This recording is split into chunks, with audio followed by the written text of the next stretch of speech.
car il m'a fait aimer mon frère. Il met toutes choses à découvert. Et il est si bon. Donnez, donne-moi. Alléluia, donne-moi. Donnez, donne-moi. Il est si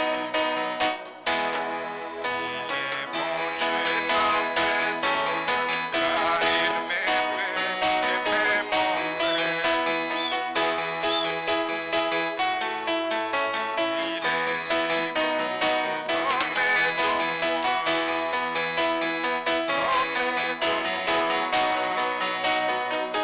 Donnez,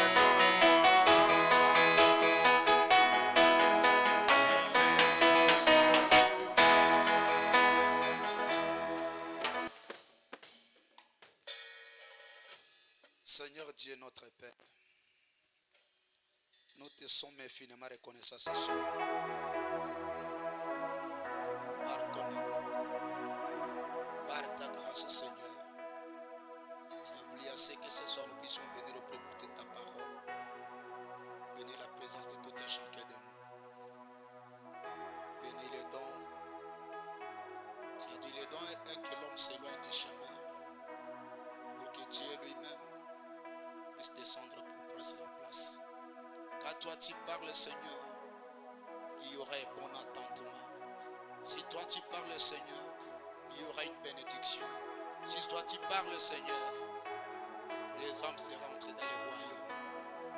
Nous nous attendons à toi, Seigneur, parce que c'est toi le premier prédicateur. Nous sommes les comme, mais c'est toi le véritable pasteur. Descends ce soir. Sois au milieu de nous, Seigneur. Nous chassons tout esprit qui ne confesse pas ton nom. Les esprits maléfiques, au nom du Seigneur Jésus-Christ. Que cela puisse quitter cet endroit. Que tu puisses commencer avec nous de début jusqu'à la fin. Car nous avons ainsi demandé au nom du Seigneur Jésus-Christ. Amen. Ok, s'il vous plaît, vous pouvez se mettre debout pour la lecture de la parole. Nous prenons seulement les versets 7 et 8 de Genèse, chapitre 20, versets 7 à 8. Et maintenant, rends la femme de cet homme, car il est prophète. Il priera pour toi et tu vivras. Mais si tu ne rends pas, sache que tu mourras, toi et tout ce qui t'appartient. Nous prenons encore le livre de Romains, chapitre 8, verset 15.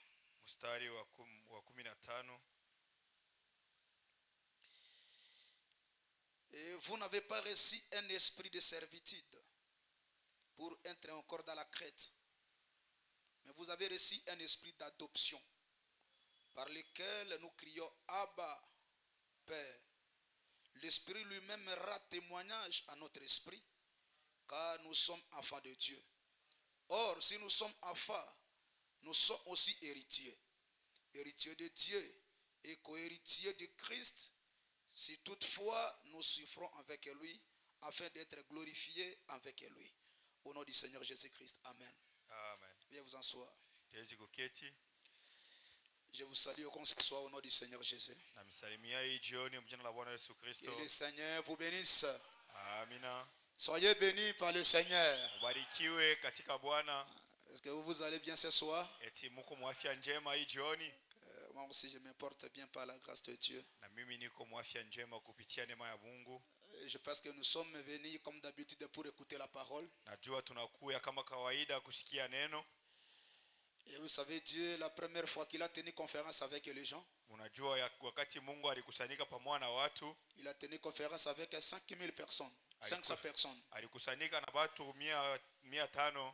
Et après, le nombre s'est diminué, il tenait encore conseil sur les 70 personnes.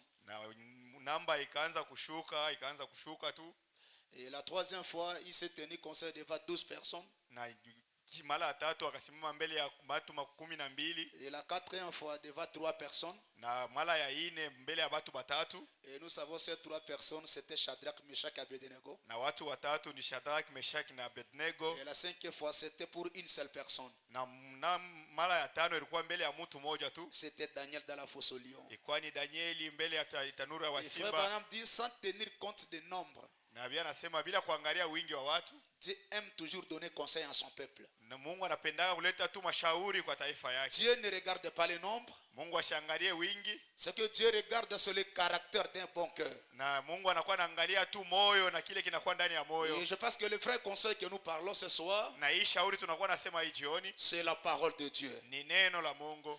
Est-ce que vous croyez, vous voulez que Dieu puisse nous donner conseil ce soir? Eti mnaitika Mungu atushaurie hii jioni? Les conseils que Dieu peut nous donner c'est différent avec les conseils dans le parlement là-bas. Shauri ile Mungu atawezi kutupatia inachana na ile wataleta kule Et kusiasa. dans les conseils des politiciens, il y a des poisons, il y a tout consort. Mukile kikosi kia watu ya siasa mnakuwa mansumu na Mais bingine. ici, nous avons un conseil dans lequel sont ouverts. Na hapa tunakuwa na hiyo shauri inakuwa naleta tu mioyo Parce que wazi nous wazi. avons l'amour fraternel. Tunakuwa na mapendo ya kindugu. Et le Saint-Esprit lui-même est en train de prendre contrôle. Na Roho Mtakatifu anakuwa anachukua uchunguzi. Oh, que le Seigneur vous bénisse. Mungu amibariki. Je vais encore parler ici notre sujet. Tasema tena paka pakishina yetu pale. Le droit de faire valoir. Mahaki ile tunapata dai.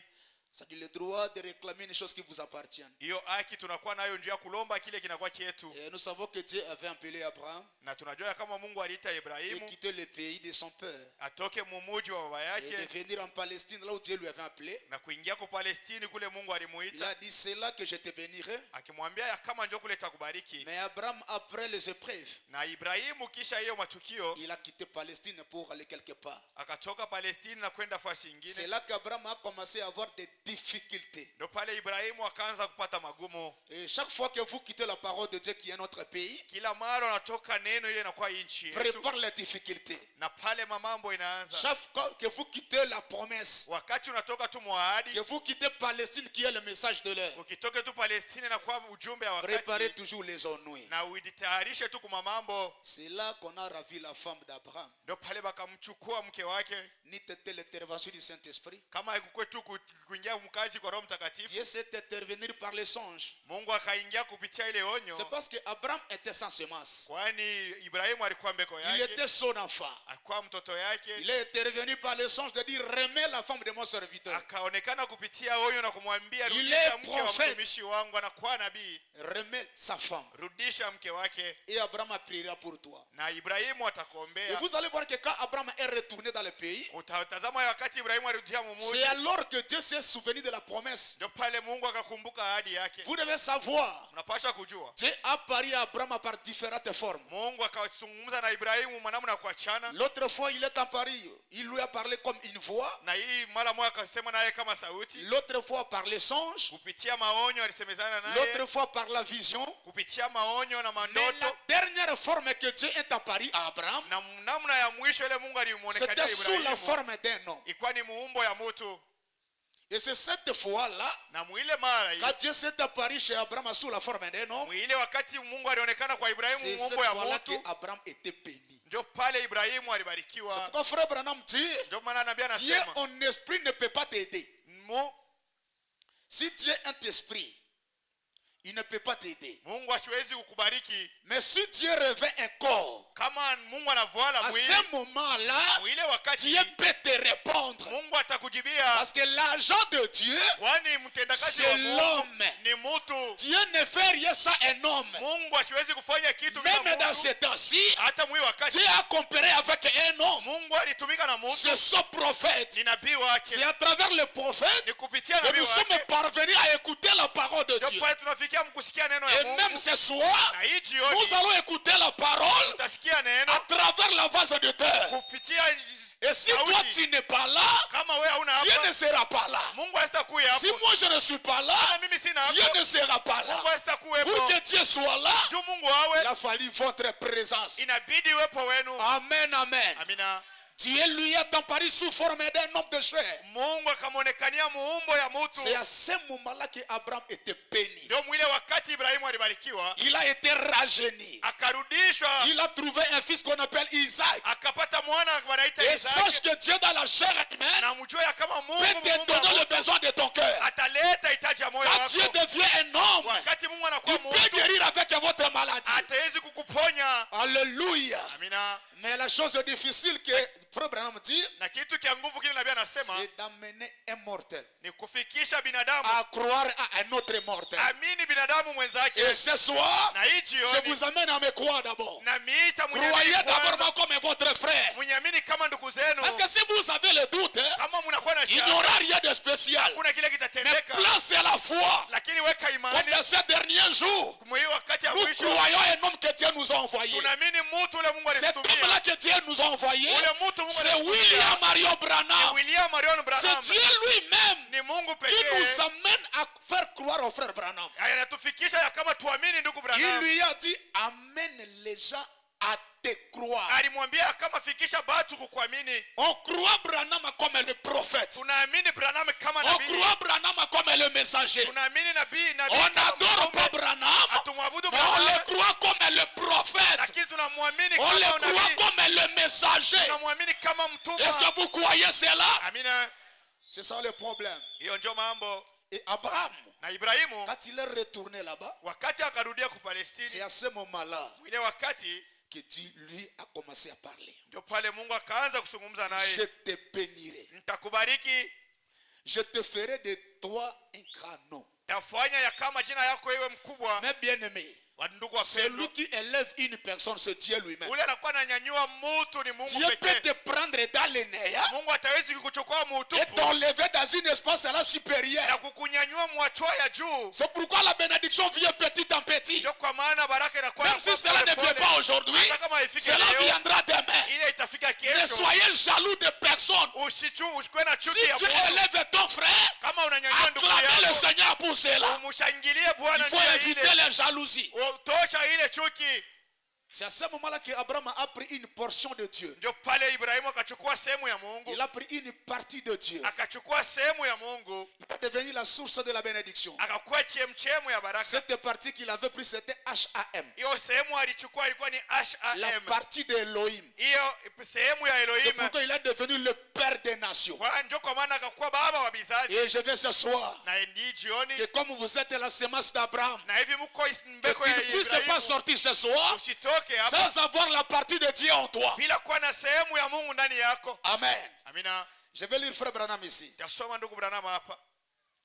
Écoutez, Msikie question et réponse du 23 décembre 59. maswali na majibu yenye kuhubiri muitare. Le paragraphe 176. Question et réponse du 23 décembre 1959. Maswali na majibu Le paragraphe 176. 176.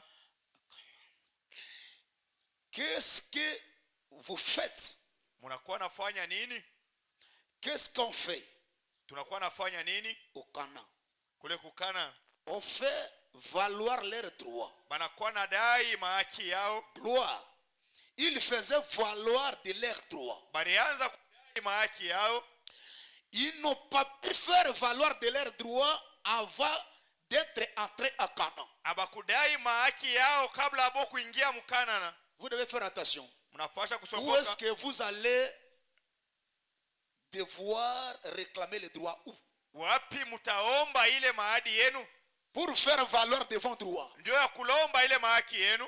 Les enfants d'Israël Watoto wa Israeli n'ont pas réclamé leurs droits en dehors de Palestine. abakuombe mahaki yao nje ya Palestine. Ils ont réclamé leurs droits. Bakaomba C'est hiyo quand mahaki ils yao sont entrés en Canaan. ni wakati waliingia Kanana. Ils étaient d'abord au voyage. Balikuwa musafari. Tu peux être baptisé. Utawezi C'est kubarikiwa. le premier pas. Hiyo ni Tu hatua es ya kwanza. justifié. Unasabiwa Tu es sanctifié. Vous una êtes dans le voyage. pale huko msafari Vous tu. êtes baptisé du Saint-Esprit. Unabatiziwa na Roho Vous êtes Mtakatifu. dans le voyage. Huko msafari. Mais il faut arriver dans le pays promis. lakini inabidi Et kufika le mwinchi pays ya promis Malako. c'est Canaan. Na nchi ya Malako ni Branham Kanana. dit Canaan n'est pas le type du millénium. Nabii anasema Kanana ni mfano wa Parce qu'au milenium. Canaan il y avait des guerres. Kwani kukanana kulikuwa Il y avait mavita. des combats. Kulikuwa mavita. Mais Canaan c'est le type du Saint-Esprit. Lakini Kanana ni Une mfano wa fois que tu Mtakatifu. reçois le Saint-Esprit, Wakati unapokea Roho vous Mtakatifu, êtes dans un lieu de combat. pale unafika mfasi ya Vous êtes kufika dans vita. un terrain de combat. Unapiga mfasi ya kufika vita. Branham dit, Nabii anasema si un homme ne reçoit pas les tentations, kama mtu asipate il est vikwazo, d'abord en dehors du territoire. haiko nje ya kambi.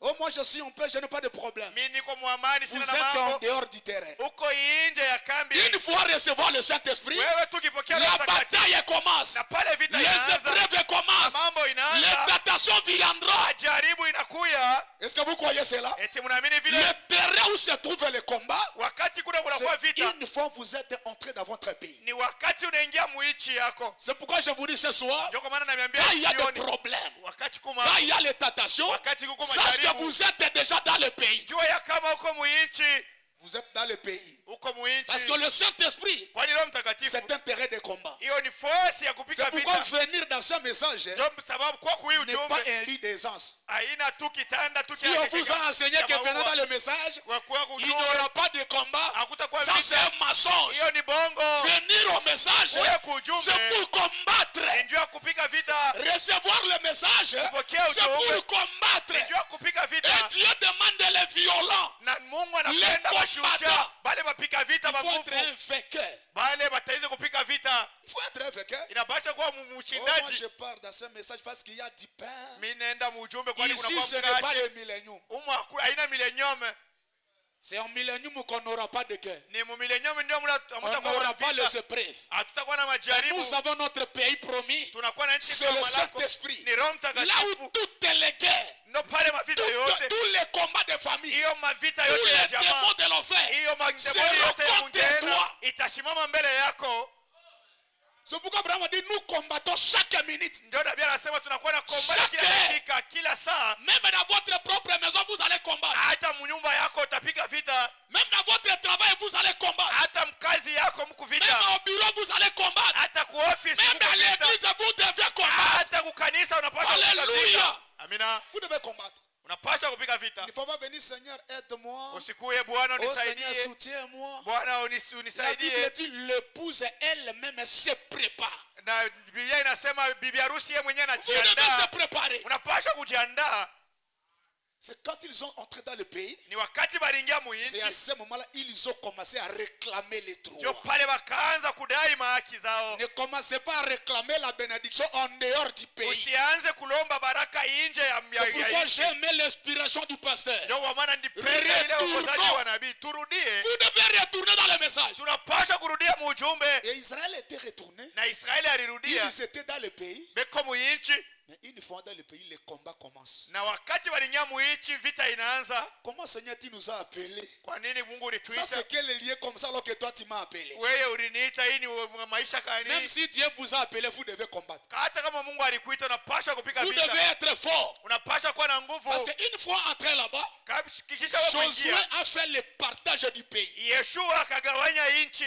Et notre Josué, c'est le Saint-Esprit. Na Yoshua wetu ni Roho Il a fait Mtakatifu. les autres comme les apôtres, Akafanya wengine les kama autres comme les mitume. pasteurs, Wengine mpaka les autres comme les wachungaji. chanteurs. Wengine kama Dieu lui-même a placé chacun dans sa position. Mungu anaweka kila mmoja mfasi yake. Mais vous devez combattre là où Dieu vous a placé. Unapaswa kukombana pale fasi Mungu alikuweka. Même si tu es un pasteur, Hata kama uko les mchungaji. combats viendront même dans la chair. Na vita itakuya hata kumimbali huko. Parce que Abraham a dit, prêchez le message, c'est exposer votre corps. Asema kuhubiri ujumbe ni kuweka mwili yako wazi. Voyez, Mnaona?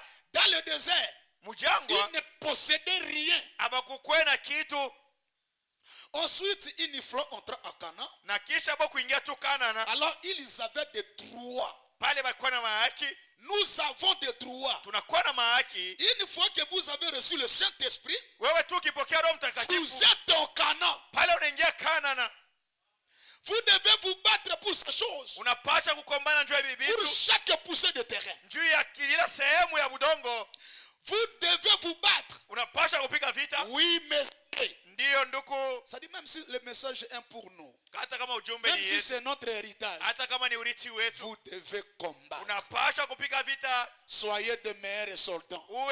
Tukue Le bajeshi combat est mazuri. difficile, frère. Nguvu vita na Dieu nguvu. peut même envoyer ta bénédiction. Mungu ataweza kutuma hata baraka Et le zako. diable va bloquer cela. Na shetani ataishika. Il va te bloquer même 20 ans, même 10 ans. Ataishika hata miaka 12. Voyez que le diable Muone shetani a bloqué un ange pendant 21 jours dans les airs. akamshika malaika mule muwewa masiku 12. S'il a bloqué d'abord un ange pendant 21 jours, kama alimshika tu malaika mule alors toi, kabla ya wako wewe, il faut être fort. inabidi kuwa na nguvu. C'est pourquoi vous allez voir que non, quand l'épouse de Jésus a quitté sa position, Wakati utaona tu harusi wa Yesu kutoka msimamo wake, il a commencé à filtrer avec le diable, akaanza kutembea pamoja na avec la shetani dénomination. na zehebu. Après que Paul était venu, Na kisha Paulo anakuja la parole était atterrée. na C'est le réformateur. na neno ikaanguka Il mikono ya n'y watu avait pas la vraie kutengeneza. parole. Abakukwena neno ya D'ailleurs, kweli. Branham a dit pendant la réformation, il n'y avait pas le vrai Saint-Esprit. Nabii anasema wakati ya matengenezo kwa Roho Mtakatifu ya kweli. Parce que le vrai Saint-Esprit est venu Kwani Roho Mtakatifu ya lors kweli de l'ouverture alikuja du 7e sceau. pale muhuri wa C'est saba ce message ulifunguliwa. qui a amené le Saint-Esprit à l'église. Hiyo njoo ujumbe lileta Roho Mtakatifu C'est pourquoi mkanisa. Branham a dit le Saint-Esprit a été bloqué pendant 2000 ans. Na njoo maana nabii anasema ya kama Roho Mtakatifu ilifungwa miaka Mais il sera délié au temps du soir lakini itafunguliwa mwakati par wa le magharibi message du 7e ange. kupitia ujumbe wa malaika Quand la wa saba. parole viendra dans la chair humaine, Wakati neno le itafunguliwa Saint-Esprit mtu sera délié. na Roho Mtakatifu itafunguliwa. Alléluia. Amina. Il y a un message Kuna kwa ujumbe qui nous a donné la position, ile inatupatia qui msimamo, nous a donné la forme, inatupatia qui msimamo, nous a ramené du côté position. inaturudisha msimamo C'est le wetu. message de Malachie 4. Ni ujumbe wa Malakia 4. Alléluia. Amina. Et le message de Malachie Na 4, ujumbe wa Malakia c'est ça le 4. véritable réveil. Hiyo ndio amsho ya kweli. Nous avons deux sortes de réveils. Tunakuwa na maamsho. Il y a le réveil dénominationnel. Kunakuwa amsho ya kizehebu. Nous avons beaucoup de membres. Tunakuwa na wanamemba wa Il mingi. y a beaucoup de prophéties. Kunakuwa maunabii ya Nous mingi. vous surpassons. Tunamipita. Ça, c'est un réveil dénominationnel. Hiyo ni amsho S'il n'y ya a pas de kizehebu. prophétie, Kama hakuna ils vont maunabii, dire Dieu n'était pas descendu.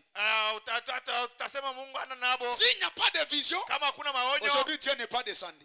leo Mungu asikushuke. Mais notre réveil, Lakini amsho c'est yetu le seul du tonnerre d'Apocalypse 10. ni hiyo maungurumo 7 ya Ce Ufunuo. sont les tonnerres, là, c'est le troisième pôle. Ni hiyo maungurumo na C'est ça mafuta qui 3. ramène littéralement les cœurs des enfants au Père. Hiyo ndio inarudisha mioyo mutele Et kwa ce baba. réveil, c'est le message du temps du soir. Na hiyo amsho ni ujumbe wa Une wakati fois ya mwisho. recevoir ce message, Na kisha wewe vous kuipokea êtes déjà réveillé. na pale unaamshwa. Et laisse-moi te dire, le réveil, c'est un homme. Mnyate niambie amsho ni mtu. Même quand vous êtes là, vous êtes un réveil. Na pale huko ni amsho. Même l'onction, c'est une personne. Hata upako ni Une mtu. fois recevoir la parole, Kisha tu kupokea neno deviens l'onction dans la chair. unakuwa upako mwili. Alléluia. Amina. Un homme qui a le réveil, c'est un homme qui a dans la joie. Ule mtu anakuwa na amsho, ni mtu anakuwa na furaha. C'est un homme puissant. Ni mtu anakuwa mshujaa. C'est un homme puissant. Anakuwa ni mtu wa nguvu. Prenez votre brochure ici. Tuchukue hiki kitabu. Où est-ce que vous allez réclamer le réveil? Wapi mtaomba amsho? Votre bénédiction. Hiyo baraka zenu Vous allez réclamer cela où? mtaiomba Je ne wapi? sais pas si je viens avec ça ici.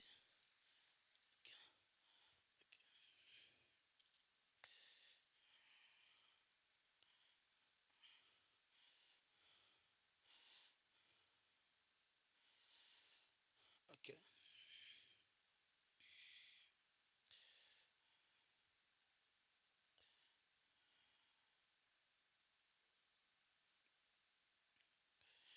Posséder à toutes choses, paragraphe Benye kushika vitu vyote. 59. Posséder à toutes choses, paragraphe 59. Benye Prêchez le kushika 6 mai vitu. 62. Yenye kubiri muitare. Le 6 mai 62. Yenye kubiri muitare. Cependant, Abraham avait droit à la promesse. Na hivi Ibrahimu alikuwa na haki Et ya la ile promesse ahadi. était sienne. Na hiyo ahadi ilikuwa yake. Mais il devrait combattre pour la posséder. Lakini alipaswa kufika vita njoo aipate. Ok.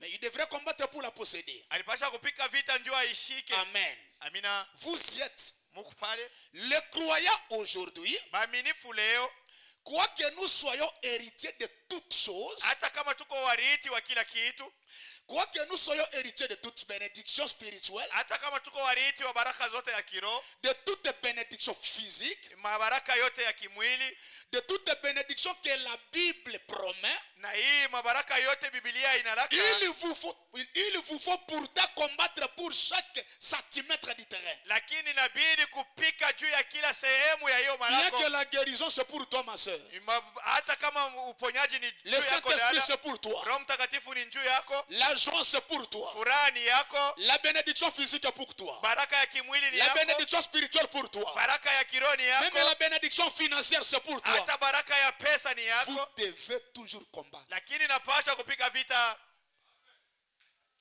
Vous devez combattre. Napasha kupika Oh, le vita. ciel c'est pour moi. Asema mbingu ni Vous yangu. devez combattre pour aller au ciel. Unapasha kupika vita ndio kuingia kumbingu.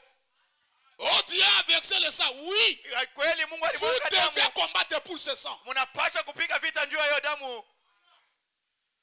Oui, je suis héritier de la bénédiction. On ne refuse pas. Iko murithi wa baraka. Je suis héritier du Saint-Esprit. On ne refuse pas.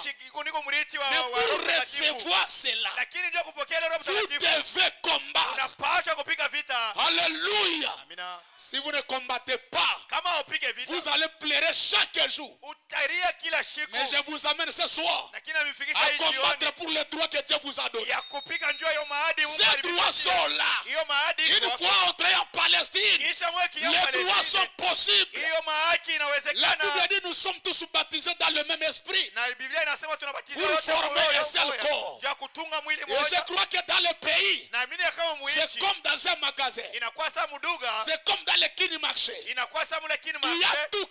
Mnakuwa kila kitu. Les enfants sont là.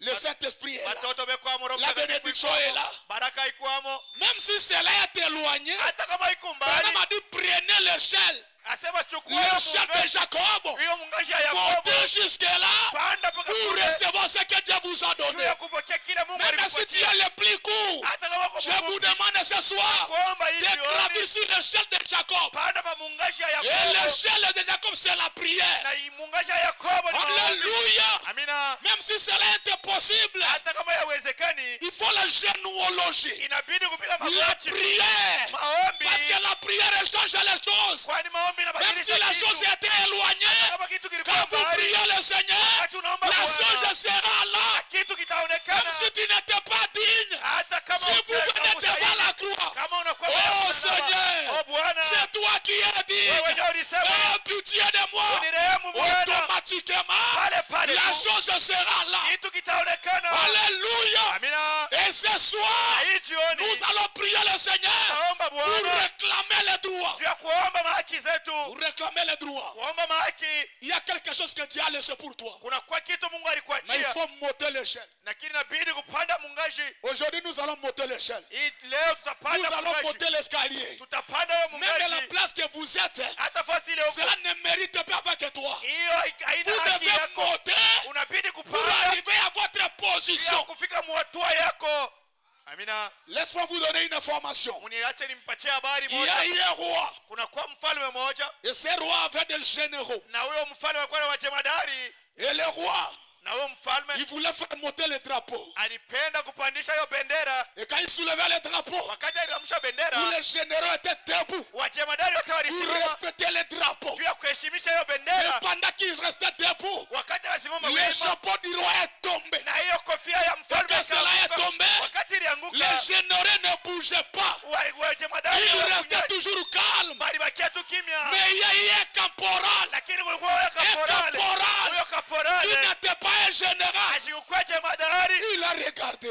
akaangalia Mais ça, c'est mon roi. akasema huyu ni mfalme Comment le wangu. chapeau est tombé comme Kwa ça? nini kofia yake Je inaanguka? ne suis pas un soldat. Mimi sina Je ne suis pas un général. mimi sina jemadari. Je dois recevoir le courage. Mimi nitachukua Je vais hodari. aller là-bas Mimi nitaenda pour pale prendre le chapeau kwa kuchukua et kofia revêtir mon roi. na kumvika mfalme. Et quand ce caporal est marché, Wakati wa kaporale pendant que akachonga, les généraux étaient debout, wakati wa jemadari wakiwa wenye parce kusimama, que pendant qu'on soulève le drapeau, wakati wanasimamia tout le monde bendera, devrait rester calme. kila mtu anapaswa bakia kimya. Il faut respecter. Inabidi Mais kuheshimia. ce caporal, Lakini huyo il a kaporale regardé l'honneur du roi. akaangalia hiyo kavumu ya mfalme, Il a couru. Il akakimbia a pris mbio, le chapeau. akachukua Et l'a mis sur la tête. akaweka pa kichwa cha mfalme, Et le roi lui a regardé. na mfalme akamtazama, Il a dit merci général. akamwambia asanti jemadari.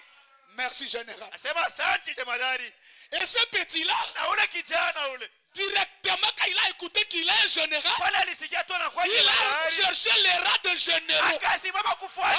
Alléluia. Amina. Il a cherché les rangs Akaenda des kufuata généraux. mustari wa Et c'est jemadari, parti akaenda parmi les généraux. kufuata wa jemadari, akapiga naye lusako. Les généraux lui ont regardé. Wa jemadari Comment wakamwangalia, tu es venu ici? kwa nini unakuja Toi, tu hapa? n'es pas un Wewe général. hauna jemadari. Le roi m'a dit que je suis un général. Mfalme ananiambia kama ni Alléluia. jemadari. Amina. Il lui a posé la question. Akamswali, Mais si tu es un général, kama kuja où se jemadari, trouvent les grades? asema mampete yako Il a dit, les grades viendront après. mampete itakuja Alléluia. baadaye. Amina. Life tabernacle. Maskani, Les grades viendront après. vile mampete Soyez itakuja baadaye. bénis. Mubarikiwe, Soyez bénis. mubarikiwe. Et ce soir, Na hii jioni refusez la place que tu as. na katale Cherchez les rangs. tafuta fuasi, Cherchez les rangs. tafuta fuasi. Les hommes qui sont élevés Watu wenye doivent kunyanyuliwa, soyez à côté de wewe eux. ende pembeni Est-ce yao. que vous croyez? Amina. Oh, je ne donne pas les enfants. Quittez cet endroit. Toka pa ile fuasi, Cherchez les femmes qui ont mis au monde. tafuta badala. Moi aussi, je dois mettre au monde. hawezi kuzala. Life tabernacle. Life maskani, Soyez élevés ce soir. mnyanyuliwa hii S'il jioni. y a les gens qui sont élevés, Kama kwa watu ce wananyanyuliwa soir, hii tu jioni, es parmi les élevés. kukunja wale bantu, Tu es parmi. Je kukunja wale. t'appelle, vous êtes un général. Unakuita huku Vous êtes jemadari, un général. huku jemadari. Pour les démons, vous êtes un général. Wa pepo mchafu huku Et vous jemadari. savez, le général de l'armée chrétienne, Mnajua jemadari wa le général, jeshi c'est le Seigneur Jésus-Christ. Yesu Kristo. Alléluia. Amina. Je suis un général. Niko jemadari. Cherchez maintenant les gens qui sont au rang. Tafuta batu bako mwile hatua ya Comme majemadari. il m'a dit que je suis un général, Hivi ananiambia niko je vais jemadari. chercher les rangs des généraux. Nitatafuta mustari wa jemadari. À partir d'aujourd'hui, Kuanzia leo, si tu étais trop bas, kama ulikuwa chini, soyez élevés au nom de Jésus. nyanyuka mjina la Parce Yesu. que la Bible dit, Kwani Biblia nous inasema montons de révélation en révélation, unaenda ufunuo na de ufunuo puissance mwingine, en puissance, nguvu na et nguvu de nyingine, gloire en gloire. na utukufu na Quand on utukufu monte avec nyingine. la révélation, Wakati nous tunapanda na montons ufunuo, avec toutes les bénédictions. tunapanda na baraka zote. Comment quelqu'un qui a reçu un véritable message peut rester en bas? Namna gani mtu anapokea ujumbe wa kweli na Si bakia tu as chini? reçu un message qui est super, Kama unapokea toi ujumbe wa aussi damani, soyez super. wewe uwe mtu wa damani. Moi j'ai reçu le Seigneur Jésus, il est super. Napokea Bwana Yesu Kristo ni wa damani. Je ne peux plus fricoter avec les femmes. Mimi sitatembea tena na wanawake. Parce que Jésus est super. Kwani niko mtu niko Je ne peux plus prendre de l'alcool. mimi sitachukua tena Parce pombe. que Jésus est super. Kwani Yesu Quand vous voyez un homme kama unaona qui mtu prêche le Saint d'honneur kama anahubiri et il vit n'importe quelle vie, na anaishi namna ça c'est yoyote, un escroc. huyo anakuwa tu escrow. Il est un hypocrite. Ule ni mnafiki, Le message vous fera de vivre comme Christ. na ujumbe itakufikisha uishi kama Kristo. Tu seras comme Christ, frère. Utakuwa kama Kristo. Tu seras comme Christ. Utakuwa kama Kristo. Laisse-moi dire d'abord ça pour toi. Acha nimsomee kwanza hii. Je vais revenir. Nitarudia. Je vais donner l'élévation à quelqu'un ce soir. Tapatia mtu mwa ufunuo hii jioni. L'infaillibilité de la parole de Dieu. Kutokuanguka kwa neno ya Mungu. Prêchez le 4 avis 56. Yeye kuhubiri mwii tarehe. L'infaillibilité de la parole de Dieu. Kutokuamini kwa neno za Mungu. Prêchez le 4 avis 56. Yenye kuhubiri mwii tarehe. Paragraphe 64. Makumi sita na ine. Je ne sais pas si le frère est à la page, je ne sais pas. Père céleste, Baba wa mbingu, beaucoup de mains se sont levées ce soir. mikono ya mingi nyanyuka hii jioni. Est-ce que tu peux lever les mains? Amina. Maintenant c'est Branham lui-même qui prêche. Amen. Amen, amen. Amina. Il y a beaucoup de mains qui sont levées ce soir. Kunakuwa mikono ya mingi na nyanyuka hii jioni. Oh Dieu, Oh Mungu. ce sont des enfants rebelles. Ni batoto batombozi. Oui, nous sommes des rebelles devant Dieu. Tuko batoto batombozi mbele ya Si Dieu Mungu. te regarde, vous êtes un rebelle. Kama Mungu anakutazama huko Avec mtoto le mtombozi. comportement que nous avons. Na hii hali tuko nayo. Oh, Oh. Ce sont des enfants ni rebelles watoto watombozi qui erraient loin de toi, walikuwa mbali na qui wewe, n'ont jamais pu s'élever juste au-dessus abakuyaka tu na hatua ya de kunyanyuka la simple adhésion de l'église. ya kuingia tu haina kama Frère, ina tu kunyama venir à l'église ya mkanisa ne te fera pas de toi un chrétien. haifanye wewe kuwa Mkristo. Parce que les gens voient que comme je viens comme ça, je suis un chrétien. Non, Watu watasema vile mimi nakuwa kanisa. il faut avancer loin. Unabidi Vous kwenda venez mbali. à l'église, Unakuwa il faut kanisa. avancer très loin. Unabidi kwenda mbali. Parce que l'église, Kwani kanisa c'est l'ensemble de toutes personnes qui ont des caractères différents. inakuwa ni mkusanyiko ya watu wote wanakuwa Même quand nous prêchons, il y a les sorciers ici. hata hapa tunasema Il y a les magiciens ici. kunakuwa wachawi. Mais je connais la véritable église. Lakini najua kanisa La ya kweli. véritable église, c'est le corps de Christ. Na ile kanisa ya kweli ni Et mwili wa dans Yesu ce Kristo. corps-là, il n'y a pas de jalousie. Na mwili Il n'y hamuna a pas de chuki. haine. Hamuna chuki. Ah. Quelque part, Seigneur. Cependant, il t'aime. Banakupenda. Malgré que nous sommes des rebelles, Hata kama tuko mais nous watongozi, aimons toujours le Seigneur lakini Jésus. tunampenda Est-ce Bwana. que vous aimez le Seigneur Jésus? Amina. Malgré les erreurs, Hata makosa nous t'aimons, Seigneur. tunakupenda Bwana. Ils viennent dans la grande armée. Banakuya mjeshi kubwa. Est-ce que vous croyez que c'est une armée? Amen. Oh! Oh. Ils seront toujours à l'écart. Banakuwa tu S'ils pembeni. restent tels qu'ils sont, Kama banabakia tu hivi beko. maintenant, Sasa hivi mais ils sont dans l'armée. beko ndani ya jeshi. Mais, oh Dieu, Oh Mungu. quelle est la récompense? Asema malipo ni nini? Frère, tu viens chaque jour. Unakuwa kila siku nduku. Pendant toutes les réunions de réveil, tu étais là. Hiyo mamikusanyiko yote Mais ya où se trouve la yako. récompense, Seigneur? Lakini malipo yako yako wapi jioni? J'ai quand même abandonné le monde. Mimi naacha dunia. Mais où est ma récompense? Malipo yangu iko wapi? Dieu n'est pas ingrat. Mungu Dieu n'aura jamais la tête de personne. Mungu asitakuwa na deni ya mtu. Je crois que ce soir, Naamini kama hii Dieu va jioni donner la récompense à quelqu'un. Mungu atalipa mtu Parce hii que la jioni. parole de Dieu ne faillit jamais. Kwani neno ya Mungu Comme Dieu parle, hivi il y a une anasema, puissance derrière cette écriture. kuna kwa nguvu nyuma ya hii neno. Nous voulons être des majors Tunapenda kwa wa major et des généraux. na wajemadari. Est-ce qu'il y a quelqu'un qui a besoin de promotion? Eti kuna kwa mtu anahitaji Recevez les besoins de ton cœur. pokea hitaji ya Si moyo un wako. soldat, soyez un major. Kama kuna kwa jemadari kwa Oh, Dieu major. vous donne des grades ce soir. Na Mungu amipatie Soyez jioni. gradés par le Saint-Esprit. Muwekewe juu Même là où tu travailles, hata pale que unatumika. celui qui est supérieur vienne en bas, Na- que toi tu montes le devant. Na wewe upande juu na ule alikuwa juu ya juu. Soyez des majors. Wewe mwema C'est pourquoi jemadari. je vais ce soir, Napenda hii jioni. partout là où tu travailles, Nafasi yote pale unakuwa soyez super. kwa juu. Même si cela ne vient pas aujourd'hui, vous allez voir. Hata kama ile haifike leo utaona tu. Parce qu'il y a quelqu'un qui te tourmente pendant que tu travailles. Kuna kwa mtu anakuwa na kuhangaisha hapo Et wakati comme il unatumika. te touche, il touche directement Dieu. Na pale anakugusa anagusa Mungu Branham a mara dit moja. personne ne pouvait toucher Sarah. Na hakukuwa mtu aliweza kugusa Sarah Sarai. était la femme d'Abraham. Sarai alikuwa ni mke wa Ibrahimu. Branham a dit Sarah c'est le type de l'épouse. Na Sarai anakuwa ni C'est mfano le type de l'église. ni mfano wa kanisa. Personne ne peut te toucher. Hakuna leo hawezi kukugusa. Et ce soir, Na hii jioni je t'appelle, vous êtes intouchable. nakwambia kama kuna ule Est-ce que tu crois que tu es intouchable? Que celui qui te touche, na ule atatakugusa touche la colonne du feu. atagusa Que celui qui te touche, na ule atatakugusa touche le Saint-Esprit. atagusa Roho Mtakatifu. Soyez même un courant. Na uwe tu moto ya umeme. Soyez un courant, frère. Kwa moto ya umeme.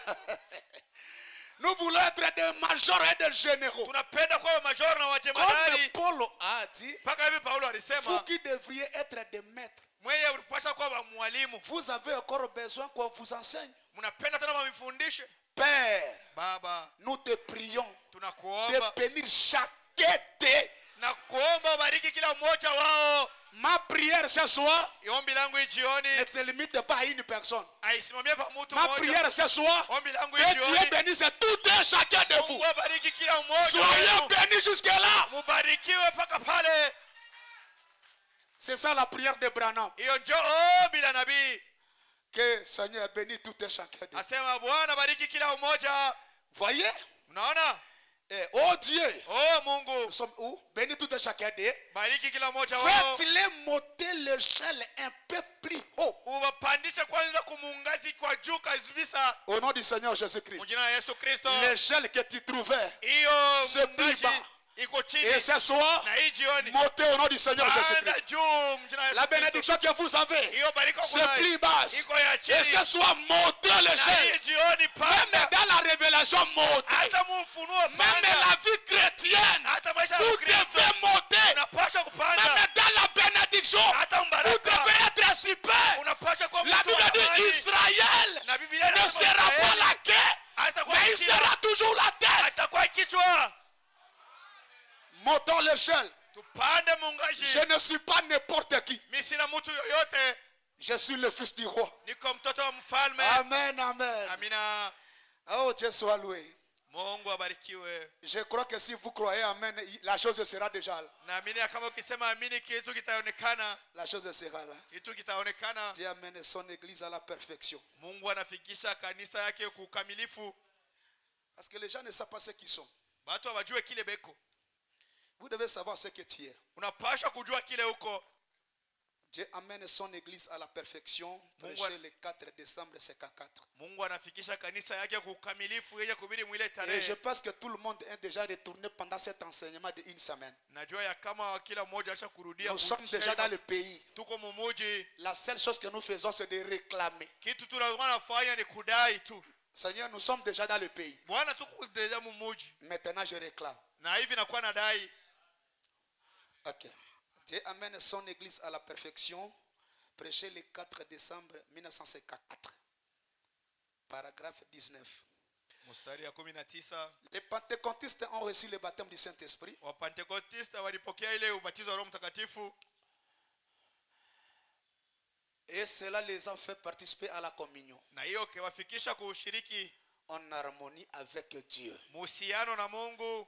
C'est-à-dire pour être en harmonie avec Dieu, soyez baptisés du Saint-Esprit. Ndio ya kwa mushiriki na Mungu, La- batiziwa na Roho Mtakatifu. Il y aura la connexion. Pale kutakuwa kupatana. Quand toi tu parles, le ciel dira Amen. Wakati unasema mbingu inasema Parce qu'il y amina. a- il y a une relation. Kwani kunakuwa uhusiano, Il y a la connexion. kunakuwa Quand mapatano. tu dis Abba, Wakati unasema le Baba ciel va ouvrir l'oreille. na pale Qui mbingu a inaweka prié? sikio, ni nani anaomba? Vous devez chercher la relation avec Dieu. Unapaswa kutafuta ushiriki na Mungu. La communion avec Dieu. Hiyo ushiriki na Être Mungu, en harmonie avec Dieu. kwa muhusiano na Mungu. Des fils et filles de Dieu. Wanawake na wanaume wa Nés de Mungu nouveau. benye uzalikwa jipya. Enseigne-leur la Bible et ils vont croire à cela. Ubafundishe Biblia na watayamini. Un homme qui est né de nouveau Ule mwenye kuzalikwa va vous jipya, enseigner une parole. Il dira toujours Amen. wakati Amen. unafundisha tu neno atasema Le amina. Saint-Esprit n'a pas en désaccord avec la parole. Na Roho Mtakatifu haina maupingano na neno. Le Saint-Esprit dira toujours Amen à la parole. Roho Mtakatifu itasema kila mara amina kuneno. Laissez les longs cheveux. Amen. Mwache nywele mrefu, amina. Portez très bien. Amen. Vale mzuri, amina. Laisse la mondanité. Amen. Acha dunia, Il dira amina. toujours Amen à la parole. Yo itasema tu amina kuneno. Le vrai Saint-Esprit. Roho Mtakatifu ya Ce n'est kweli. pas le Saint-Esprit bidon. Haina Saint Esprit ya kujitengenezea. Le Saint-Esprit de l'imitation. Hiyo Saint Esprit ile unaiga. Ok. Mais la chose est qu'ils oublient ce qu'ils sont. Na kile banakuwa ni Il y abafahamu a kile beaucoup beko. des enfants de Dieu qui ne connaissent pas leur place. Kuna kwa watu bamingi abajue fasi yabo. Il est fils de Dieu ou une fille de Dieu, mais il ne connaît pas. Ana eko mwana wa Mungu. Il ne binti connaît wa pas Mungu sa ashijue. place. Ashijue fasi yake. Il ne connaît pas qui il est. Ashijue kile eko. Ils oublient ce qu'ils sont. Banasahabu kile beko. Ils se disent, eh bien, Banasema je ndio. ne sais pas. Hein. Mimi sijue. Oh, mon frère. Oh nduku. Ça, il y a beaucoup de gens qui ont fait la prière. Wakati tunakuwa naomba. Je ne sais pas si je vais encore mettre au monde. Mimi sijue kama mimi nitapata tena watoto. Vous avez des suppositions. Unakuwa tu na C'est wazia. déjà l'incrédulité. Hiyo ni kutokuamini. Quand tu commences à raisonner à la parole, ça Wakati c'est unaanza l'incrédulité. kufikiri na neno ile ni kutokuamini. Oh mon frère, Oh nduku. vous qui êtes nés de nouveau, Wewe mwenye kuzalikwa jipya. vous êtes des fils et filles de Dieu. Uko wa binti na wana wa Mungu. Égaux à Jésus-Christ dans sa présence. Muwatua moyo tu na Yesu Kristo muwepo wake. Est-ce que vous croyez que vous êtes égaux avec Jésus? Eti mnaamini ya kama mko muwatua mwana Parce que Yesu. Jésus-Christ c'est le Fils de Dieu. Na Yesu Kristo ni mwana wa Mungu. Et toi aussi, par la parole, tu es devenu un fils de Dieu. Na wewe kupitia neno Jésus est un fils, toi aussi un fils. Yesu ni mwana nawe pia Et ce soir, je suis égaux. Est-ce que vous êtes égaux avec la parole? Un fils de Dieu, il est égaux avec Jésus. Quand Dieu regarde, il voit Jésus son fils. Il te voit aussi son fils. Mais la seule différence, Jésus est au-dessus de notre fils. Il a reçu une onction supérieure. C'est ça, hein? Dieu lui a oué. Il est au-dessus de leurs frères. Tu dois être la parole, mais Jésus est au-dessus de toi. Même William Mario Branham, quand il a reçu la parole de son temps, il était un messie de l'âge. Mais Jésus, il était toujours au-dessus de Branham. Alléluia. Même dans la 6e dimension, Branham était placé au-dessus. Ne diminuez pas Branham. Ne diminuez pas Branham.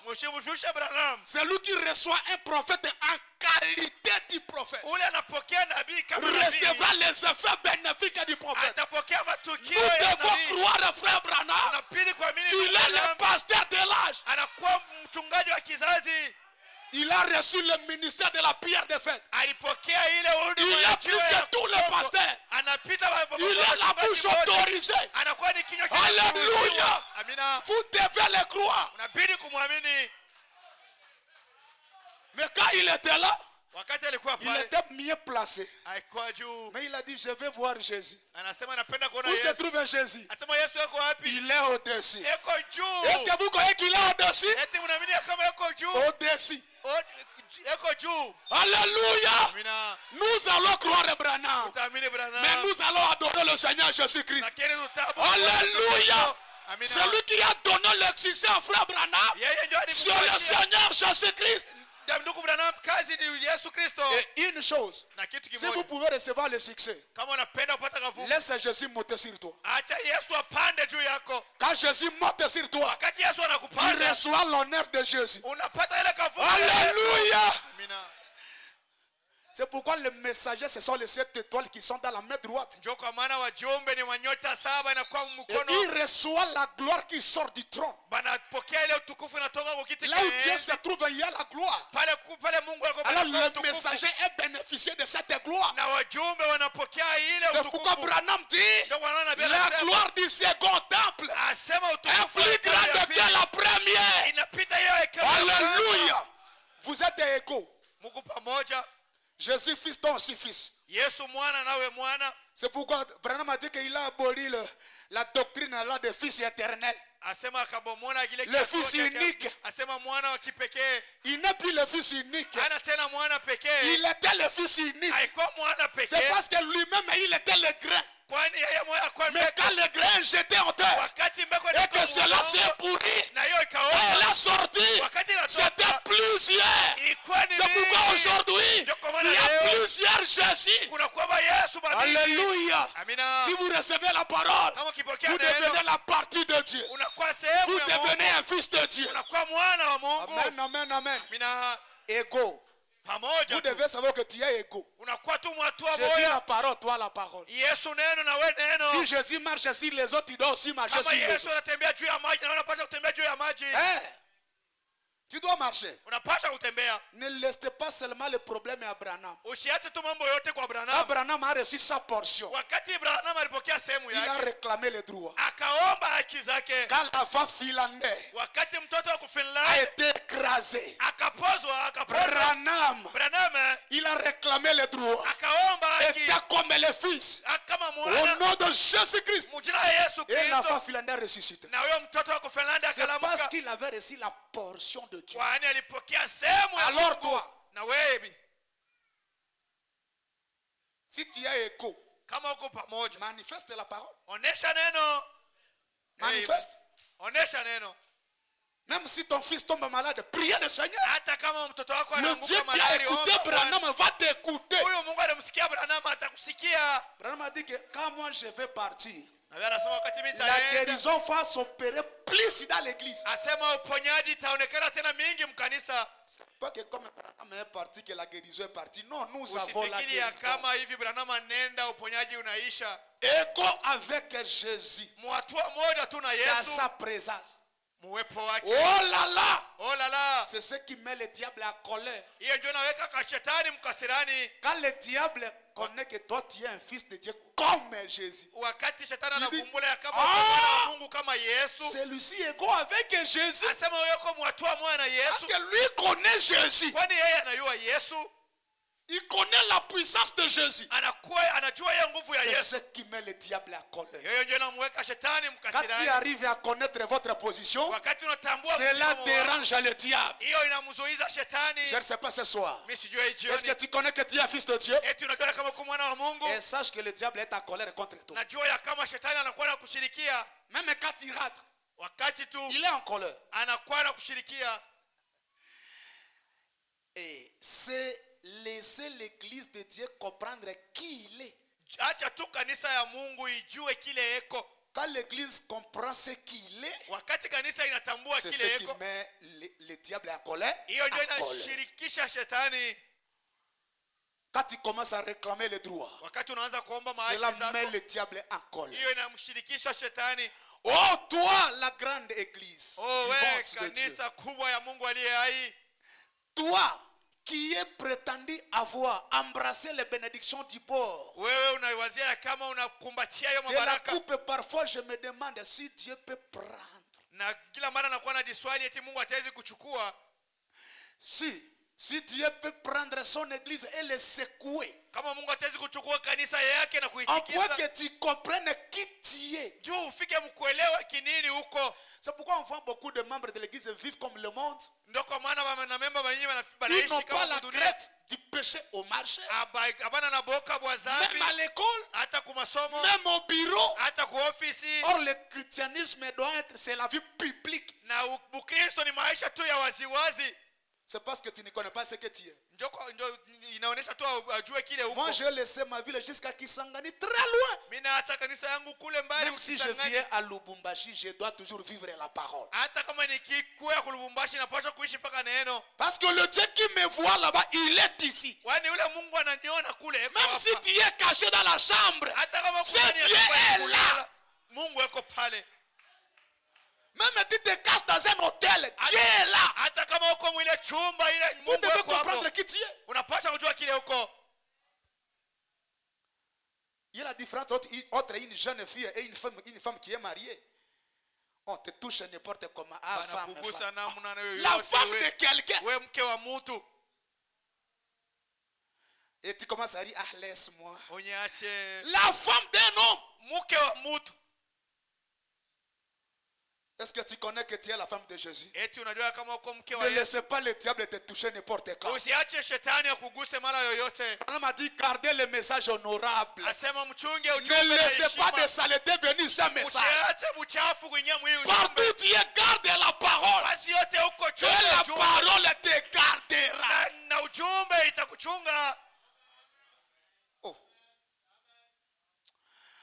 Oh, à point que tu comprennes qui tu es. Na hivi uelewe Les kile uko. droits que tu possèdes. Hiyo mahaki unakuwa nayo. Parce que Branham a dit, Branham anasema nous vivons dans une période où beaucoup de gens ont, c'est-à-dire ils ont passé voir ce temps-ci.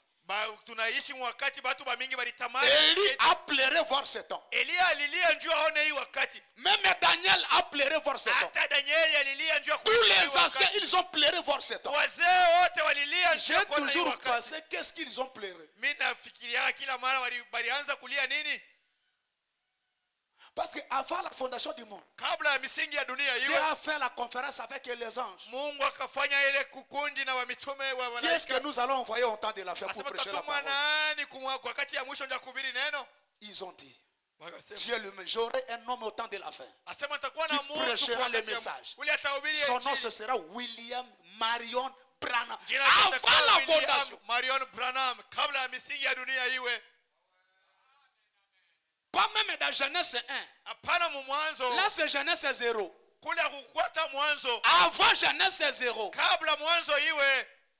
Dieu faisait une conférence. Mungu alikuwa anachika ile Et kikosi. laisse-moi te dire, si Dieu avait vu Branham, Kama Mungu alimuona il Branham, t'a aussi vu. anaikuona Même nawe toi pia. aussi, tu étais là. Na wewe pia ulikuwa. Alléluia. Amina. Il a dit, Branham, Amwambia vous Branham, voulez que je puisse t'envoyer dans quel unapenda âge? nikutume mkizazi kani? Il a dit, je vais aller dans le dernier âge. Asema napenda kwenda mkizazi kia Parce que c'est mwisho. ça l'âge d'or. Kwani ndio kizazi kia dhahabu. C'est l'âge de la seconde venue. Ni kizazi kia kurudia. C'est l'âge où l'enlèvement aura lieu. Ndio kizazi ambayo. C'est l'âge de la restauration. Ni kizazi kia kurudishwa. C'est pourquoi les gens ont pleuré. Ndio kwa maana watu walilia. Mais toi, Dieu vous a fait grâce Lakini wewe Mungu akufashana de se retrouver dans l'âge en question ya kujikuta mwiki kizazi où tous les ministères sont révélés. na hii masiri yote Et inafunuliwa. Branham dit, Na Nabii en anasema tant que prédicateur de l'évangile, kama mhubiri wa toutes les injili promesses sont accomplies. maadi yote Ce inatimilika. qui reste, c'est le départ de l'épouse. Ni kwenda tu kwa Alléluia. Amina. Tout est déjà accompli. Yote yashatimilika. Israël est retourné. Israeli yasharudia. Nous avons vu Dieu dans la chair humaine. Tunaona Mungu mwili wa mtu. Nous avons vu la restauration des dons. Tunaona kurudisha Ce kwa qui watu. reste, Kile kinabaki le départ. ni kunyakuya kutoka Est-ce kanisa. que tu prépares? Eti utaenda huku Parce tayari. que c'est un départ secret. Kwani ni kwenda kwa ghafla. Soudain de l'épouse. Kwenda kwa ghafla na kwa siri ya bibi harusi. Vous devez se préparer. Unapasha kujiandaa. Les droits que tu possèdes, Hiyo haki huku nayo. le privilège est donné par Dieu. Hiyo mabahati ile Mungu analeta. 20. Satan n'a aucun droit sur quoi que ce soit. Shetani hana na haki hata moja kwa kitu lolote. Nous revenons maintenant. Tunarudia. Ma sœur et mon frère, Dada na ndugu. vous devez savoir que maintenant, Mnapaswa jua le kama diable sasa. n'a aucun droit sur toi. Shetani hana na haki hata moja juu yako. Même si tu es malade, Hata kama uko mgonjwa. dis au diable, Ambia shetani. tu n'as aucun droit sur moi. Hauna na haki hata moja juu yangu. Même si tu sens le maux de tête, Hata kama unasikia kichwa kinauma. parlez à Satan. Ambia Tu shetani. n'as aucun droit. Hauna na haki hata moja. Oh, je commence à avoir de mauvais songes. Mimi naanza kuona maonyo Parlez mbaya. ce soir. Hii Le jioni. diable n'a aucun droit. Shetani hana na haki Même hata pas moja. la mort. Hata mauti hata Aucun kifo. magicien. Hata Aucun mlozi sorcier mmoja. Hata mlozi n'a mmoja. aucun droit sur toi. Hana na haki hata Vous moja êtes juu des yako. Sarah. Uko Sarai. Personne ne peut te toucher. Hakuna wale hatawezi kukugusa.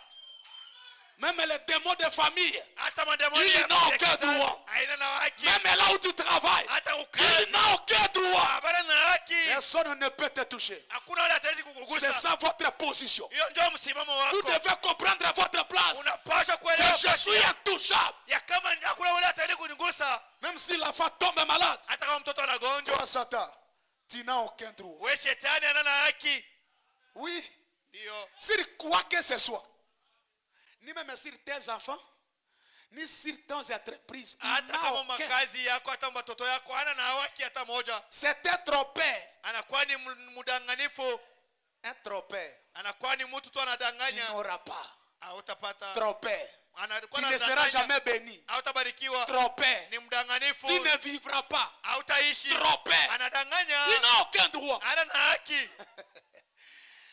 Au calvaire Kule ku Kalvario a été dépouillé de tout ce qu'il avait. bakamtosha manguvu yake Quand yote. Jésus-Christ avait pris la place du pécheur. Wakati Yesu Kristo alichukua Est-ce que tu connais que Jésus a pris votre place? Eti unaamini kama Yesu Kristo Oui, je suis indigne.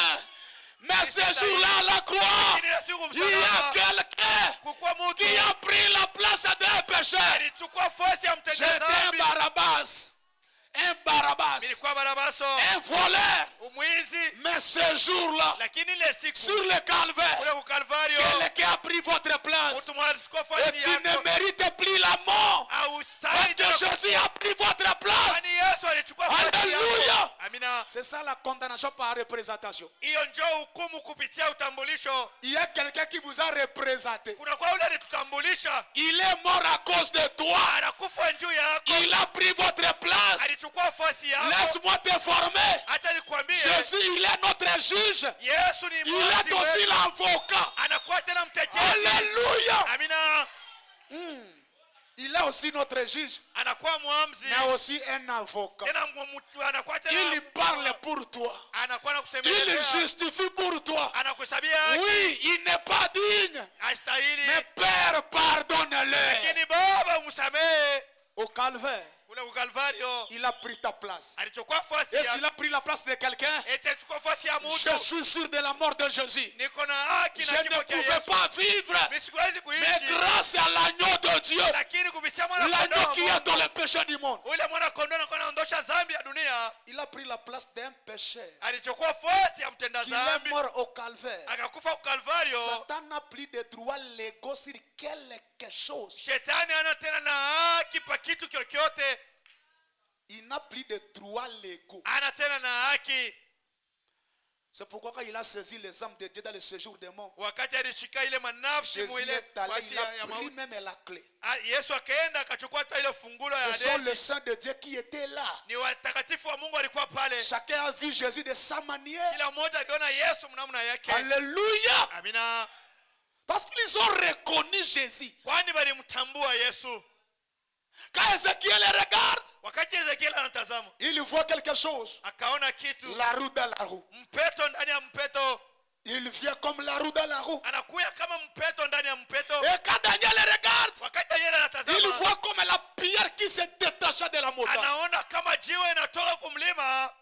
Et quand Abraham regarde, Wakati Ibrahimu il anatazama, voit Dieu dans la chair humaine. akaona Mungu Et mwili wa quand toi Mungu. tu regardes, Wakati wewe qu'est-ce unatazama, que tu vois ce soir? unaona nini Et jioni? nous avons vu Dieu Unaona Mungu dans la chair humaine. mwili wa mtu. Alléluia. Amina. Et laisse-moi t'informer. Acha nikupatie habari. Abraham a prêché Dieu dévoilé. Wakati Ibrahimu Ce n'était alihubiri pas Mungu les yeye brochures. kulifunulia, haikuwa kitabu, Ce n'était pas les brochures. haikuwa kitabu. C'est un Dieu homme Haikuwa ni Mungu qui mtu. était exposé devant les gens. Alikuwa wazi wazi mbele Un ya Dieu qui watu. s'était dévoilé.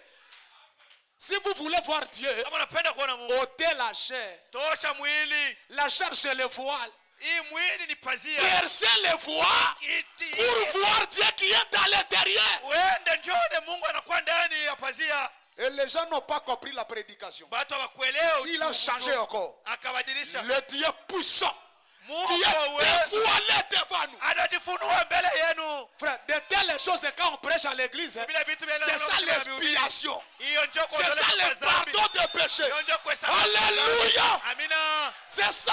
Yo, Même si vous ne prêchez pas, c'est ça adultère, c'est ça le démon.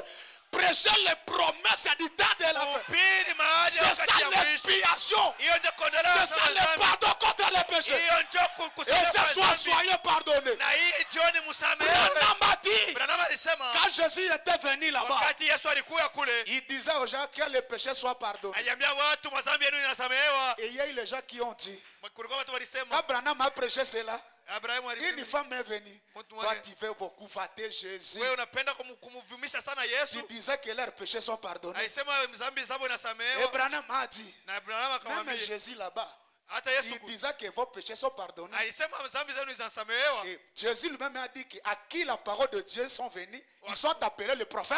Le prophète. Na Yesu mwenyewe alisema kule neno la Mungu inakuwa Et il est descendu pour dire que comme la Kashuka na parole faite chair dans l'Orient avait pardonné le péché. na hivi mwili jifanya mwili kwa Et sababu au temps du soir, la même parole, hii neno selon moja Zacharie 14 kupitia Zakaria et 4 Apocalypse 10, na Ufunuo quand 10 cela viendra, wakati cela itakuja va pardonner le hiyo péché. itasamea dhambi. Branham dit, Na Branham si anasema, vous croyez ceci, kama unaamini vous hii prenez votre âme et vous jetez dans la gloire. unachukua nafsi yako na tuma mutukufu. Si vous croyez Dieu dans la chair humaine, Kama unaamini vous Mungu mwili prenez wa votre mtu âme. unachukua nafsi yako. C'est-à-dire Unachukua qu'il est en mutukufu, train de marcher ici, unatembea mais l'âme est quelque part. lakini nafsi mutukufu. Comme nous marchons ici, Hivi tunakuwa tunatembea hapo. nous mangeons les foufous, Tunakuwa mais tunakula l'âme est mkate, quelque part. lakini nafsi iko fasi. Alléluia. Amina. Soyez bénis. Barikiwe. C'est pourquoi Branham a dit ceci. Nabii anasema hivi. Quand on écoute la parole, Wakati tunasikia neno l'atmosphère descend. na hali Nous sommes inashuka déjà ressuscités. na pale tunafufuka Spirituellement parlant, mkiroho. quand vous écoutez la parole, Wakati tunasikia vous neno êtes ressuscités. unafufuka. Alléluia. Amina. Toza lisusu ate toza déjà kuna. Hauna tena hapa unakuwa C'est tena pourquoi kwa un homme Mungu. qui a ressuscité, sa vie est toujours modèle. Parce que Jésus a ressuscité en toi. Yesu ashakufufuka ndani yako. Je veux vous amener à quelque chose. Napenda mfikisha Même la résurrection, c'est un mystère. hata ufufuko ni siri. Vous savez, quand Jésus était ressuscité, Unajua wakati Yesu les alifufuka gens ne connaissaient pas. watu hawakujue. Il est mort le vendredi. Alikufa mkazi Mais sa tano maman Maria lakini n'a mamake pas Maria reconnu le dimanche. asikumtambue C'est parce qu'il mwenga, avait changé de forme. kwani alibadilisha umbo. Alléluia. Amina. Et les disciples ont marché sur le chemin d'Emmaüs. Wa mitume Ils ont wakatembea rencontré njia ya Emmaus. un homme. Wakakutana na Ils mtu pensaient que c'était un étranger. waliwazea kama ni Or, mgeni. c'était le même Jésus Kanikini kwa qui Yesu a moyo changé mmoja. de forme. Alibadilisha umbo. Jésus les a prêchés Yesu akawahubiri pendant toute là.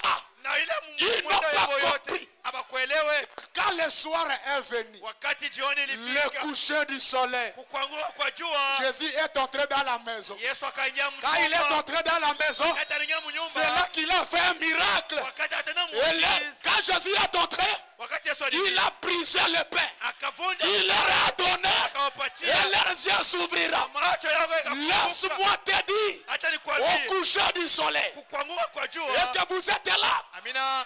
Le chemin de Maou, Mwile ce njia sont ya les Emmaus anges des églises. ni mamalaika bibi Au tatu temps ya d'Irénée, kusikiza. Jésus était un mystère. Yesu alikuwa ni Au siri. temps de Wesley, Wakati ya il Wesley, était un mystère. alikuwa ni siri. Ils n'ont pas compris Jésus. Hawakuelewa Yesu. Les pentecôtistes n'ont Wapentekoste pas compris Jésus. hawakumwelewa Yesu. Mais au temps du soir, Lakini wakati ya le magharibi, septième âge, malaika wa saba il est entré dans la maison. akaingia Je mnyumba. ne parle pas de cette maison.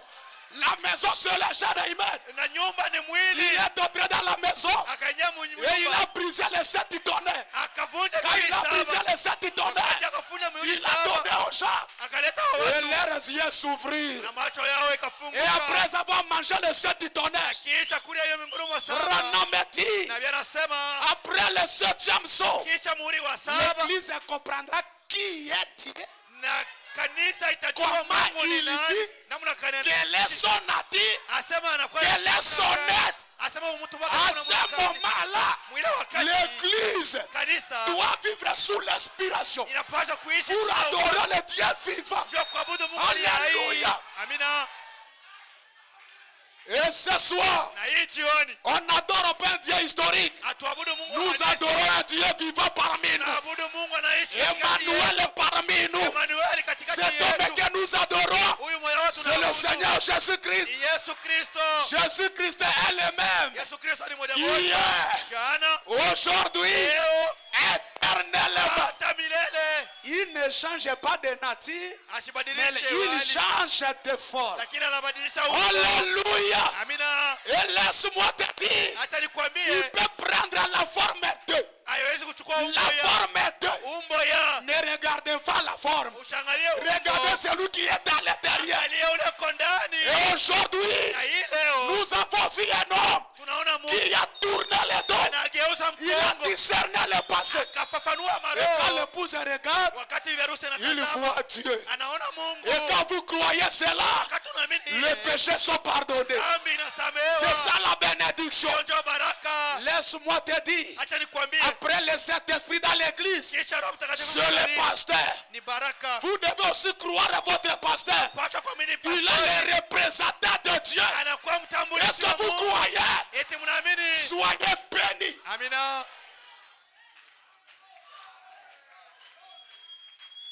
Et prenez la dernière citation pour prier pour l'église. Mchukue andiko ya mwisho ndio kuombea kanisa.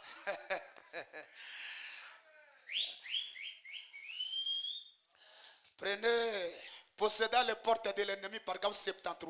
Benye kushika milango ya adui. Mstari ya 73. Cherchez vite là-bas, frère, parce que j'ai oublié parfois la bande. Possédant les portes de l'ennemi, Benye kushika mlango ya adui.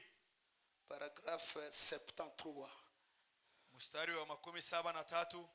J'ai oublié la bande. Possédant les portes de l'ennemi. C'est déjà, ok, 73. Est-ce que vous êtes là? Je pense que nous sommes pardonnés. Est-ce que tu crois que tu es pardonné? Tunaamini Vous kama devez croire que tu es unasamehewa. pardonné. Inapaswa kuamini kama unasamehewa. Maintenant, Seigneur, Sasa hivi Bwana, tu es Dieu. uko Mungu. Est-ce que vous croyez qu'il est Dieu? Amina. Et nous sommes tes serviteurs. Na tuko watumishi wako. Nous te remercions pour ta parole, Tunakushukuru juu ya neno yako. pour le Saint-Esprit qui a béni nos cœurs. Juu ya Roho Mtakatifu na bariki. Est-ce que vous remerciez de pour cette parole? Amina. Le Saint-Esprit bénit ton cœur. Amina. Que le Saint-Esprit puisse bénir ton cœur. Na Roho Mtakatifu Mais bariki. soyez moyo bénis, wako. mon frère. Barikiwa ndugu. Amina. Nous te remercions pour le Saint-Esprit Tunakushukuru njia qui a béni mon cœur. hiyo anabariki mioyo zetu. Maintenant, Sasa hivi nous sommes heureux d'être assis ici tunakuwa na furaha kwenye kuketi et de hapa savoir que nous sommes vainqueurs. na kwenye kujua kama tuko bashindaji. Nous possédons déjà toutes les portes de l'ennemi. Tunashika kila mlango ya adui. Est-ce que vous croyez que tu as déjà possédé? Eti unaamini kama S'il y ushakushika a une porte devant toi, kama kwa mlango au nom de mbele yako. Jésus, c'est vaincu. Na hiyo S'il y a une maladie à toi, au nom de Jésus, c'est vaincu. kama magonjwa yako Ça ne yanashindwa. sera pas, c'est déjà.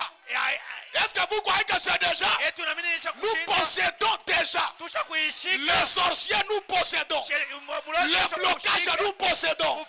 La stérilité, nous possédons. Le chômage, nous possédons. Le bas-ventre, nous possédons. La bandicite, nous possédons. Le mot de tête, nous possédons. Le blocage, nous possédons. Est-ce que tu crois que tu as possédé? Nous possédons déjà. Oh, Bakozouate, nous possédons déjà. C'est le passé déjà. Comme tu es là, vous êtes riche déjà. Tu as reçu un travail déjà. Cette porte qui te coincée, c'est déjà. Déjà les portes de l'ennemi. Nous possédons toutes les portes de l'ennemi. Cela nous a déjà été donné. Nous a déjà. On vous a déjà. Votre problème c'est réclame. Mambo yako ni kulomba tu. Ma santé, Seigneur. Hiyo afya njema Je yako Bwana. réclame ma santé. Naomba afya Bwana. Chaque jour, je suis toujours malade. Kila siku niko Je mgonjwa. réclame ma santé. Naomba afya Je zangu. ne dors pas bien. Nisilale Je mzuri. réclame ma sommeil. Naomba usingizi. Écoutez. Msikie. C'est déjà. Et nous avons les passes partout dans notre main. Na tunakuwa na ile fungulo ya kufungula mlango yoyote Vous savez, mikono il y a yetu. beaucoup de sortes de clés. Kunakuwa mafungulo ya namna ya mingi. Mais Dieu ne nous a pas donné une clé 24. Na Mungu asikotupatia ile Ou bien mlango. la clé 17. Ou bien 15, 14. Mais il nous a donné passes partout. Anatupatia ile mfungulo na kwa unafungula kila mlango. Si vous voulez le Saint-Esprit, Kama unapenda Roho Mtakatifu unafungula. le mariage, Kama unafungula ndoa. le voyage, Unapenda kusafiri unafungula. les enfants, Kama unapenda watoto unafungula. les dollars, Unapenda dola la unafungula. vie éternelle, Maisha ya milele les unafungula. enfants, Watoto la joie unafungula. du salut, Furaha ya Mungu les unafungula. passes partout. Fungulo ya kufungula mlango lolote. Maintenant, tu es coincé dans quelque chose. Parce que le passe partout est ici. Na hiyo Vous fungulo êtes bloqué où, mon frère? unafungwa wapi ndugu? Où est-ce que tu es bloqué? Unafungwa wapi? Passe partout est ici. Fungulo ya kufungua kila Écoutez mlango. cette passe partout. Mshikie hiyo fungulo hiyo. Le nom de Jésus-Christ Jina la Yesu Kristo ouvrira toutes les portes de l'ennemi. itafungula kila mlango ya Au adui. nom de Jésus, si tu as été bloqué, soyez ouvert. Ufunguliwe. Si tu as été menacé, au nom de Jésus, soyez libre. Uwe huru. Si vous avez des problèmes, Kama kuna mambo. au nom de Jésus, Jina la Yesu. soyez libérés. Ufunguliwe. Soyez libérés. Ufunguliwe. Soyez visités. Mute. C'est la clé passe partout. Ni fungulo kufungula Seigneur, nous mlango voulons lolote. construire. Tunapenda Nous kujenga voulons Bwana. construire, Tunapenda Seigneur. kujenga Bwana. Nous avons besoin de l'argent. Tunahitaji Et pesa. ce soir, Na hii jioni nous voulons ouvrir les coffres. tunapenda kufungula hiyo Les kofre. coffres du ciel. Hiyo kofre ya mbingu. Notre Dieu, Huyu Mungu wetu. c'est lui l'auteur des dollars. Yeye ndio anakuwa C'est lui analeta qui dola. donne les moyens. Yeye ndio analeta pesa. Recevez les moyens au nom de Jésus. Upokee pesa kwa jina la Yesu. Ce soir, que Dieu te fasse une surprise. Na Mungu akushtushe. Il est le Dieu des circonstances. Anakuwa ni Mungu wa majambo. Il est le Dieu des circonstances. Anakuwa ni Mungu wa majambo. Et dans cette circonstance, Hii jambo qu'il hili. soit Jéhovah Jireh pour toi. Awe Yehova ile juu yako. Le nom de Jésus ouvre toutes les portes de l'ennemi. Jina la Yesu inafungula kila mlango. Prenez cette clé. Mshike hii fungulo. Et ce soir, Na hii jioni ne rentre pas comme ça. usirudie vile. Que ce soit le prédicateur, Uwe mhubiri. que ce soit le jeune fille, hata que ce kijana soit le mwanamke, frère. hata wewe ndugu. Prenez cette clé. Chukua hiyo mfungulo. Est-ce que vous voulez prendre ça? Amina. Rentrez avec cette clé. Murudie na hiyo Va mfungulo. ouvrir toutes les portes. Itafungula kila Tout esprit mlango. de chômage, Est-ce que vous croyez cette clé? Amina. Le nom de Jésus. Jina ya Yesu Plus Kristo. que les sorciers. Inapita Le magonjwa. nom de Jésus. Jina ya Yesu. Plus que la ville de Lubumbashi. Inapita mji wa Lubumbashi. Prenez cette clé. Mchukue mfungulo Du nom de Jésus. ya jina ya Yesu. Ouvrez chaque porte de l'ennemi qui Fungula est placé kila devant vous. mulango ya adui inakuwa mbele yako. Oh, tu n'auras pas le mariage. Tu n'auras pas l'argent. Aujourd'hui, Dieu nous donne la clé. Leo Mungu anatupatia Est-ce que vous mfungulo. croyez que vous avez la clé? Eti tunaamini kama tuna Je suis mfungulo. sûr Niko na que le hakika nom de Jésus est capable. ya kama jina la Yesu kuna uwezo. Il est capable. Uko na uwezo. Parce que celui qui est en nous Ya yule kwa est ndani plus yetu. grand que celui qui est dans le monde. Anapita Il ule est plus grand que la maladie. anakuwa anapita Est-ce que tu peux se mettre debout? Eti unashauri kusimama bwima. Mettez-vous debout, recevez la clé. Usimame bwima. Recevez la clé. Pokea mfungulo. Recevez cette clé. Pokea hiyo Où mfungulo. est-ce que tu es bloqué? Unafungwa wapi? Où est-ce que tu es bloqué? Unafungwa wapi? La clé est ici. Fungulo iko hapa. La clé est ici. Fungulo iko C'est hapa. le nom de Jésus. Ni jina ya Yesu. C'est le nom de Ni Jésus. jina ya Yesu. La clé est ici. Fungulo iko hapa. Il m'aime. Il m'aime. Il m'aime. Il est mort pour moi. Oh Jésus m'aime. Il m'aime. Il m'aime. Il est mort pour moi. Oh Jésus m'aime. Jésus m'aime. Il m'aime. Il m'aime. Il m'aime. Il est mort pour moi. Jésus m'aime. Jésus Il m'aime. m'aime. Il m'aime. Oh, Il m'aime. Il est mort pour moi. Oh, dans ce monde pervers. Et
Alléluia.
Jéhovah, Jéhovah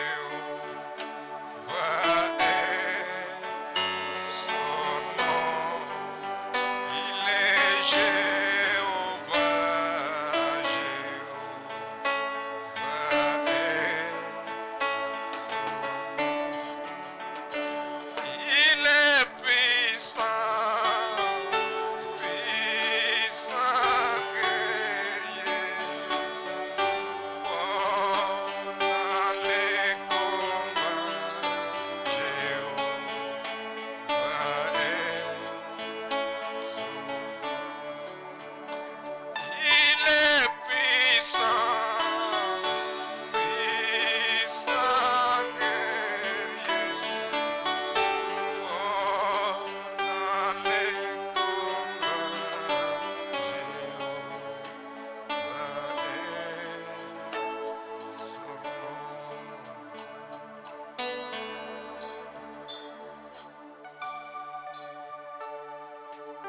Tendre et glorieux Père, nous prenons et nous avons pris ce soir, Seigneur, la clé passe partout. Le nom de Jésus-Christ, ô Dieu de gloire. Nous nous avançons, ô Dieu de gloire, avec cela devant toi. Quand ce nom fut prononcé pour la première fois, un bébé mort dans le ventre de sa maman a retrouvé vie. Seigneur Dieu, nous prononçons les mêmes noms. Là où il y avait la mort, Seigneur, que la vie entre en cet après-midi. Là où il y avait des blocages, Seigneur, que la vie entre, ô Dieu de gloire. Là où il y avait, ô Dieu, la maladie, que la bonne santé entre, Seigneur. Là où il y avait des difficultés, Seigneur, que la solution, ô Dieu, soit trouvée. Accorde cela, Seigneur Dieu. Ce soir, tu as dit que nous sommes des généraux et des majors. Laisse-nous changer de camp et de position. Laisse-nous, ô Dieu de gloire, accepter, Seigneur, ta parole et ce que tu as dit que nous sommes. Seigneur, que la foi s'installe au-dedans de nous et que nous ne puissions jamais regarder au temps ni aux circonstances. Nous regardons celui qui a fait la promesse, car il est fidèle. Accomplis ta parole, Seigneur Dieu de gloire, pour nous. À présent, Seigneur, laisse-nous voir le résultat. Laisse-nous sortir ici, Seigneur Dieu, avec cette pleine conviction dans le cœur. Accorde cela, Seigneur Dieu de gloire. Mon Dieu, mon roi. Alors que les promesses étaient, Seigneur Dieu de gloire, aspergées sur le peuple, ce soir, Seigneur, la question du péché est réglée. De la même manière que tu l'avais fait avec la Samaritaine, quand elle a rencontré le signe messianique, la question du péché était réglée pour elle. Seigneur Dieu, laisse-nous, Seigneur Dieu de gloire, ô Dieu, revenir à notre position, Seigneur Dieu bien-aimé, dans la parole. Accorde cela, Seigneur. Que cette onction et que cette bénédiction, Seigneur, demeure sur ton peuple, ô Dieu. Que la même onction demeure, Seigneur, sur ton serviteur, par lequel tu nous as parlé si puissamment. Accorde cela, Seigneur. Au nom de Jésus-Christ, nous avons ainsi prié. Amen.